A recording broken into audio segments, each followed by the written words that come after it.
Hello friends, last video में हमने अध्याय 2 के श्लोक 40 से 43 तक समझ चुके। चलिए अब आगे सुनते हैं। भोगेश्वर्य प्रसक्तानां तया पह्यत चेतसां व्यवसायात्मिका बुद्धि समाधौ न विधीयते। समाधि का अर्थ होता है स्थिर मन। मन जब आत्मा को समझने में स्थिर होता है तब उसे समाधि कहते हैं। जो मनुष्य भौतिक विषय भोग में रुचि रखता है या क्षणिक चीज़ों से मोहग्रस्त होता है उसके लिए समाधि शक्य नहीं है।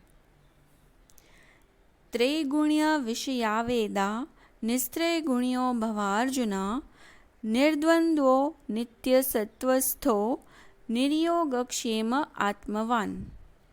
भौतिक जगत का हर जीव खुद का अस्तित्व बनाए रखने के लिए संघर्ष करता है। मनुष्य को सुख दुख, ठंडी गर्मी, लाभ हानि को सहन करना सीखना चाहिए और चिंता से मुक्त होकर कृष्ण भावनामृत होना चाहिए।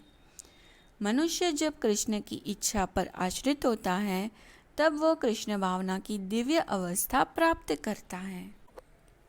यावानर्थ उदपाने सर्वतः संप्लुतोदके तावान् सर्वेषु वेदेषु ब्राह्मणस्य विजानत।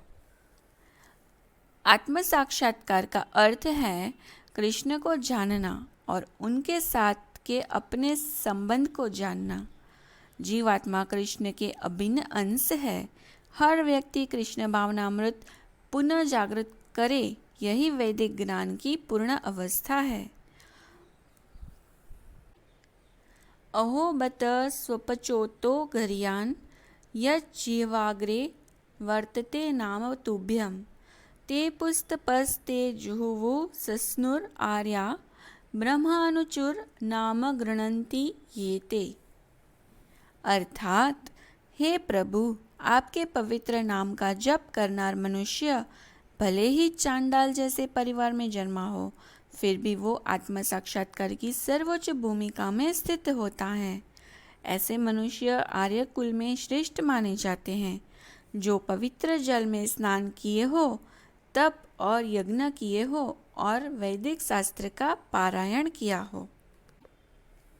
कर्मण्येवाधिकारस्ते मा फलेषु कदाचन मा कर्म फल हेतुर्भुर्मा ते संज्ञे स्वकर्मणि। 3 बातें विचारशील है: नियत कर्तव्य, स्वच्छंदी कर्म और अकर्म।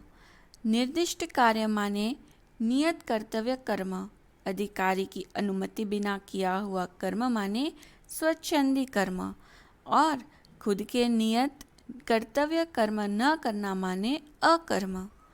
नियत कर्तव्य धर्म के 3 उपविभाग हैं: नित्य कर्म, आपातकालीन कर्म और इच्छित कर्म। भगवान यहाँ अर्जुन को आसक्ति रखे बिना कर्तव्य कर्म मानकर युद्ध करने की आज्ञा देते हैं।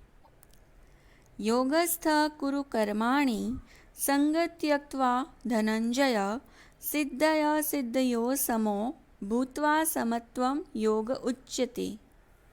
यहाँ अर्जुन को योग में स्थिर रहने के लिए कहा गया है।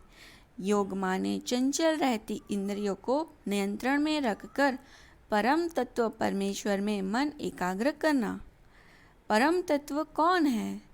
परम तत्व भगवान श्री कृष्ण है और भगवान श्री कृष्ण खुद ही युद्ध करने को कह रहे थे, तो जय पराजय की चिंता तो भगवान श्री कृष्ण करेंगे।